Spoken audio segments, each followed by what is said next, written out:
ఏందే కమలా, నిన్ను చూసుకోడానికి పెళ్లి వాళ్ళు వచ్చారంట కదా, ఏమైందే?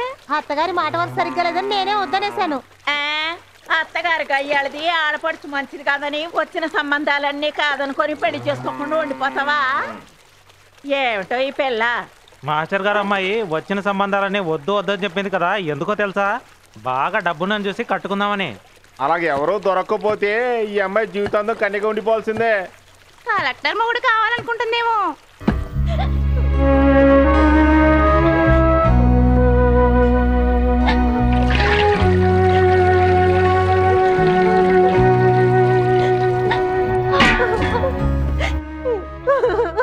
ఏంటి కమలా, ఏమైందమ్మా?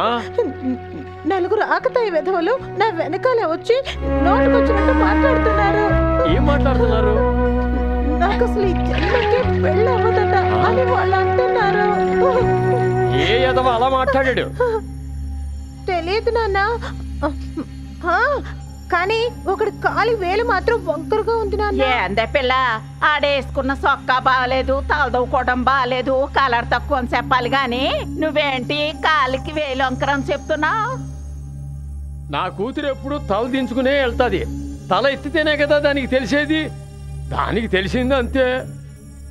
నాకు ఇలాంటి ఓ కూతురు, దీన్ని చూసి నేను గర్వించాలా లేక బాధపడాలా నాకేమీ అర్థం కావట్లేదు. ప్రతి సంవత్సరం పెళ్ళావాలని ఎదురు చూస్తున్నాను, కానీ దాని మెడలో తాడిపడే రోజే రావట్లేదు. నేను తిరగని ఊరు లేదు, చూడని సంబంధము లేదు. ఏదో ఒక లోటు చూపించి వద్దు వద్దనే అంటున్నారు. దీనికంటూ ఆ దేవుడు ఆ భర్తని ఎక్కడ పుట్టించి ఉంచాడో. ఏంట్రా సమస్య? వీడికి బిడ్డ పుట్టేప్పటి నుంచి పెళ్ళ మీద అనుమానంతో కొడుతూనే ఉన్నాడన్నా. ఎందుకురా నీ పెళ్ళాన్ని కొడుతున్నావు? బిడ్డ నా పోలిక కాదన్నా. మరి ఎవరి పోలికొచ్చిందిరా? నీ పోలికలు వచ్చాయి. ఒరే సన్నాసి, నా మొహం చూస్తే ఇట్లాంటి చెత్త పనులు చేసే వాళ్ళ కనబడుతున్నానా? పోరా.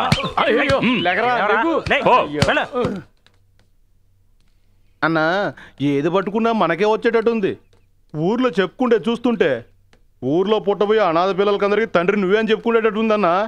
మనల్ని చూస్తా ఉంటే మూలన్న ముసలిది కూడా మనకు మర్యాద ఇవ్వట్లేదన్నా. నా చిన్నతనం నుంచి ఇట్లాంటి ఫిర్యాదులు నా మీద ఎంతో మంది చేశారు. చేసుకొని ఏంద్రా అలా సూత్తా నిలబడతారు? వర్జం వచ్చేస్తుంది, పిల్లని దీవించండి రా.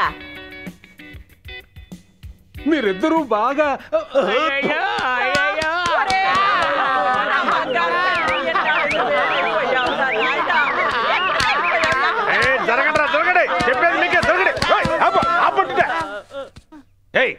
ఏంట్రా ఇది? పెళ్లి జరిగిందనుకున్నారా, చచ్చారనుకున్నారా? నా తమ్ముడు దీనికి మేనమామ, దీన్ని ఆడికే ఇచ్చి చేయాలనుకున్నాను. నోటికి ప్లాస్టర్ వేసేస్తాను. ఈ మేనమామ గీనమామ నా దగ్గర చెల్లనే చెల్లవు. ఇలా చూడు బ్లాక్ బ్రదర్, ప్రేమ అనేది ఎంతో పవిత్రమైంది. దాన్ని ఏ జిడ్డు ఏదో వచ్చినా కూడా విడదీయలేడు. మే ఇద్దరం సంతలో కలుసుకున్నాం. నా మనసు తను తీసుకొని తన మనసు నాకిచ్చి తారా స్థాయికి వెళ్ళిపోయి మా ఇద్దరి లవ్ డెవలప్ అయిపోయింది. అందుకని ఇక మీదట నేను ఇక్కడే ఉండబోతున్నాను. నువ్వు మర్యాదగా ఈ ఊరి నుంచి పారిపో. నేను ఊళ్ళో లేనప్పుడు నా మేనగోళ్ళకి తాడి కట్టేసగదు. నా కడుపు పంట నిన్ను వదిలిపెట్టదు. బర్ణాలు తీసుకొని తాగేరా. తమ్ముడు సమయానికి వచ్చావు, ఇద్దరిని దీవించు, కాళ్ళ మీద పడండి. కాళ్ళు చూపించు. యథవేషాలు నా దగ్గర ఇవ్వక తలేదో కాళ్ళేదో తెలియని ముళ్ళపంది కాళ్ళ మీద మేం పడాలా? నో, మా ప్రెస్టేజ్ ఏమవుతుంది? అమ్మాయి నువ్వైనా ఆశీర్వాదం తీసుకో. మొహం పగిలిపోద్ది వాడు కాళ్ళు పట్టుకున్నావంటే. అలాగే నిలబడి దీవించమని చెప్పా. చల్లగా ఉండమ్మా, చల్లగా ఉండు. ఇదిగో నా పెళ్లి కానుక, దీన్ని పెట్టుకొని మీరు హాయిగా ఉండండి. అది టీవే.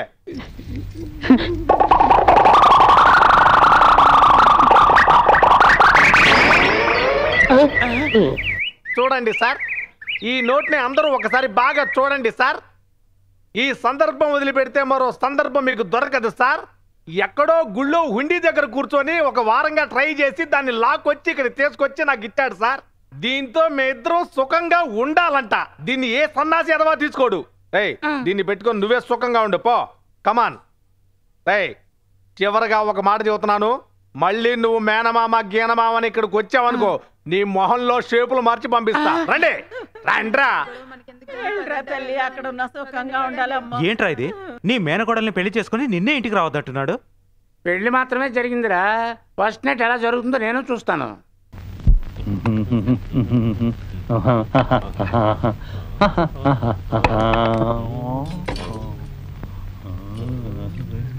బాగుంది.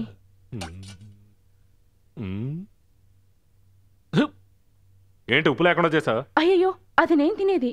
ఓ ఆ రూట్లో వస్తున్నావా? నీ ఆరోగ్యం కాపాడుకోవడం కోసం నాకు ఉప్పు కారం లేకుండా పెట్టి నన్ను పనికిరాని వాడిని చేద్దాం అనుకుంటున్నావా?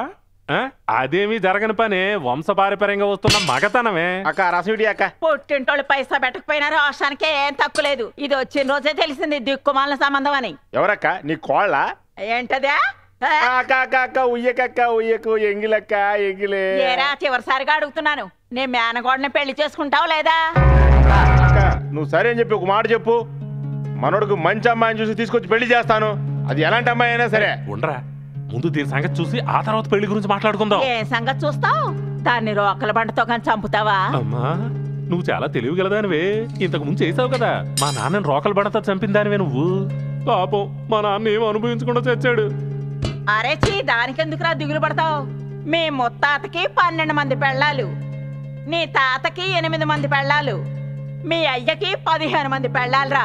తరతరాలుగా గర్వంగా చెప్పుకునే కుటుంబంలో పుట్టి ఎందుకు వెనకడుతున్నావు? కాపాడతానమ్మా, మన కుటుంబ గౌరవాన్ని కాపాడతాను. చిన్న చిన్న ఆశ, చిన్నదాని ఆశ, ముద్దు ముద్దు ఆశ. అదేంటి చిన్న చిన్న ఆశ? నేను పెద్ద పెద్ద ఆశలే పెడతాను. ఇదేంట్రా సన్నాసులారా, ఎంతో అన్యాయంగా ఉంది. ఫస్ట్ నైట్ అంటే పూలు ఏలాడ కడతారు, స్వీట్లు పెడతారు, అగరొత్తులు ఉంటాయి. ఇదేంట్రా తౌడు మూటలు పెట్టారు? అలా అంతా చెప్పకండి, మేము తరతరాలుగా తౌడు వ్యాపారమే చేస్తున్నాం. మా అయ్య పేరు తౌడు రామసాయ్య. మా అమ్మ మా అయ్య మొదటి రాతి ఈ తౌడు మూట్ల మీద జరిగిందట. ఆడి గురించి చెప్పబాక, పూలు కొట్టడానికి కూడా గతి లేని ఎదవా. ఒరే తౌడు రామస్వామి, నా జీవితాన్ని తౌడు పాలు చేసావు కదరా. నా అదృష్టం బాగుండి మీ నాన్న తౌడు వ్యాపారం చేస్తున్నాడు కాబట్టి తప్పించుకున్నా. అదే మిరపకాయల వ్యాపారం చేస్తుంటే. అలా అంతా అనకయ్యా, త్వరగా కానివయ్యా. బంగారు చిలక తొందరగా ఉందా? చెప్పవయ్యా, సిగ్గేస్తుంది. ఇప్పుడు సిగ్గుపడి ఏం ప్రయోజనం లే. ఏ తౌడు మూటో, ఏ గివుడు మూటో, ఈ కిల్లు బాకో కల్పాకో. రే ఇప్పుడేడా నా పెళ్ళాన్ని పట్టుకుంది? ఇంత లోపల నాన్న అన్నారు ఎవరా? నాకంటే ముందు ఎవడన్నా టచ్ చేశాడా? అలాంటిది ఉండదులేరా. అయ్యో నాకెంతో భయంగా ఉంది. ఇంట్లో ఎటు చూసినా కూడా భూత్ బంగ్లాలా కనిపిస్తుంది. నాన్న, రే ఎవడరా నీకు నాన్న? నన్ను అమ్మని వదిలిపెట్టి రావడానికి నీకు మనసులో అయ్యయ్యో నేను మోసపోయానే అమ్మా, నన్ను మోసం చేసేసాడు. అయ్యో ఏమైంది? ఏం జరిగిందమ్మా? తప్పుగా ఏం జరగలేదు కదా? ఏం జరగలేదు. అన్నీ నాకు తెలుసు, కాసేపు నువ్వు ఊరుకో. ఏమ్మా నగనట్ల భద్రంగా ఉన్నాయా? మీ కంటికి నేను దొంగ విధంగా కనిపిస్తున్నానా? ఎవడికి తెలిసి ఏ పొట్ల ఏ పాముందో? అవ్వా నన్ను పంపించకండి అవ్వా, మీరు లేకపోతే నేను రోడ్డు మీద భిక్షం ఎత్తుకోవాలి. బిడ్డ ఎంత జాలిగా మాట్లాడుతున్నాడో చూడవయ్యా. వాడు బ్లాక్ మెయిల్ చేస్తున్నాడు. చాలే ఊరుకోరా దున్నపోతు. పిల్లలు దేవుడితో సమానం, ఈడెందుకు అబద్ధం చెప్తాడు? ఈ రోజు నుంచి ఈడే నా మనవడు. ఈ ఇంట్లో ఏం జరుగుతుందో ఏమో తెలుసుకునేంత వరకు శోభనం జరగనే అత్తగారు. ఇది పాపం అత్తగారు.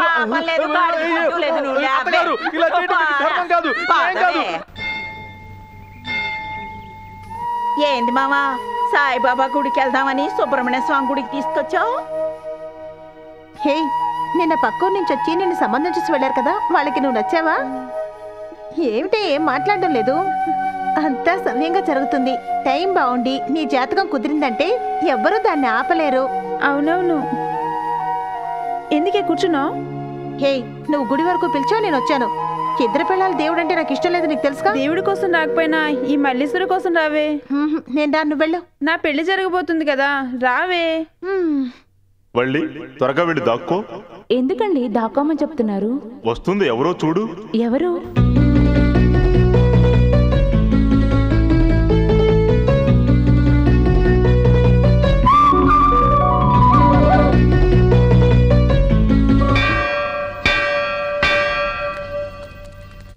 ఏంద్రా అబ్బాయి ఎండలా వస్తున్నావు? గొడిగేది?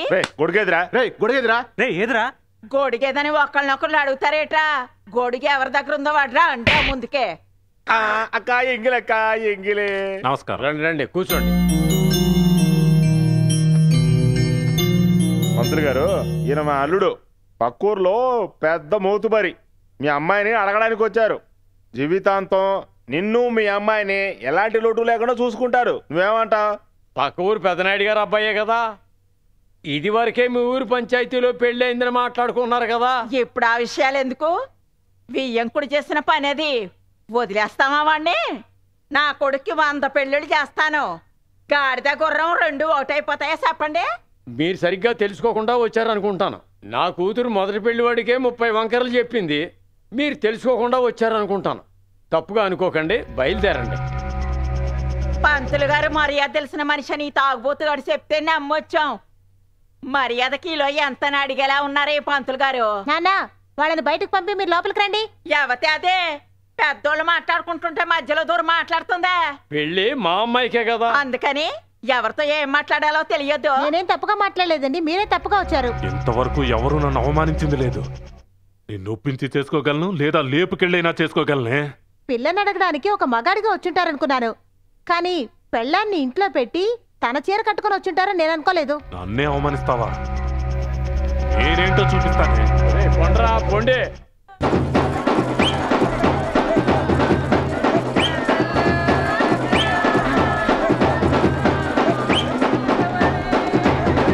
ఏడవకమ్మా, పోయినోళ్ళు తిరిగి వస్తారని చెప్పు. ధైర్యంగా ఉండు.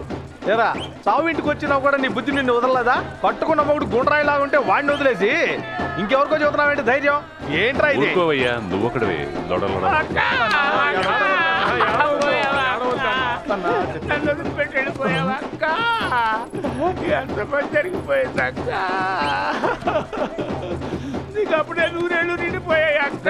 అక్క బాబు అయ్యా చూడండి అయ్యా, ప్రేమ మా అక్కలు చూడండి అయ్యా, అది పోవాల్సిన వయసా? చావటానికి వయసుతో పనే ఉంది, ఏ వయసులో అయినా చావచ్చు. అక్క నన్ను వదిలేసి వెళ్ళిపోయావా? నువ్వు కూడా దాంతో పాటు వెళ్ళొచ్చు కదరా, మేము వద్దన్నావా ఏంటి? అక్క ఏరా కట్టుకున్న మొగుడే గుండ్రాయిలా కూర్చుంటే నువ్వెందుకు తెగేడుస్తున్నావు? అక్కకి ఆయన మొగుడు మాత్రమే, నేను దూరం బంధువుని. దూరం అంటే వైజాగ్ నుంచి హైదరాబాద్ అంత దూరం ఉంటుందా? అదే ఊరుకున్నాను, ఊరుకో బాబు.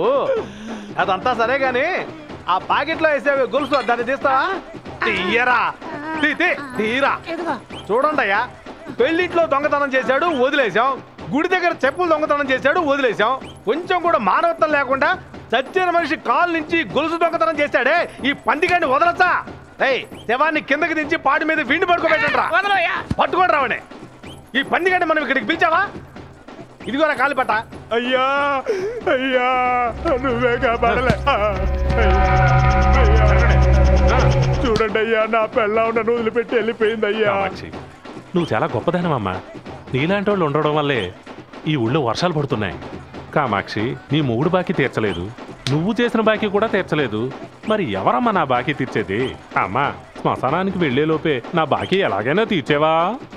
బాబు గారు దయచేసండి, మీకు భయపడే చచ్చిపోయింది. ముసలోడా, అప్పు తీసుకున్నప్పుడు బాగానే తీసుకుంటారు, తీర్చమన్నప్పుడు నొప్పా మీకు? అత్త సొమ్ము అల్లుడు దానం చేశాడట, తోట తీస్తాను రోయ్. అయ్యా మీ బాకీ ఎలాగైనా తీర్చేస్తానయ్యా. నా బాకీ తీరే వరకు ఈ శవాన్ని ఇక్కడి నుంచి కదిలించారంటే నీ ప్రాణాలు తీస్తాను రా. ఏంటయ్యా ఇష్టం వచ్చినట్టు మాట్లాడుతున్నావు? అన్నా, రోషం వస్తే బాకీ తీర్చండి రా. ఈ ఊళ్ళో వాళ్ళకి ఇది ఒక పాఠంలో గుర్తుండిపోతుంది. రాజు ఎంత ఇవ్వాలయ్యా? 5,000 అయ్యా. బాకీ వసూలు చేయడానికి ఇదా సమయం? బుద్ధి లేని జన్మలు. ఇదిగో 6,000 చేస్తుంది, ఉంచుకో. ఇప్పుడు మోసుకెళ్ళండి. శవాన్ని ఎప్పుడప్పుడు తీసుకెళ్తాం కానీ నువ్వు మూసుకొని పో. రే పట్టండి రా, పట్టండి రా.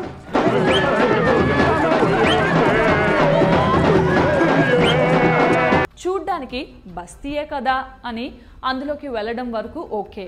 వెళ్ళిన తర్వాత పొరపాటున కానీ అక్కడ ఉన్నవారిని ఏమైనా అన్నారంటే ఇక అంతే సంగతులు. ఎవరైతే అక్కడ ఉన్న వాళ్ళను కామెంట్ చేశారో వారు కాటికి వెళ్లాల్సిందే. పొరపాటున వాళ్లను ముద్దు పెట్టుకున్నా వాళ్ళకి చావే గతి. ఇలాంటి వాళ్ళు ఇంకా ఉన్నారా అనే అనుమానం, సందేహం మీకు రావచ్చు. కానీ అక్కడ ప్రజలు ఆచార సాంప్రదాయాలకు పెద్ద పీట వేస్తూ విషం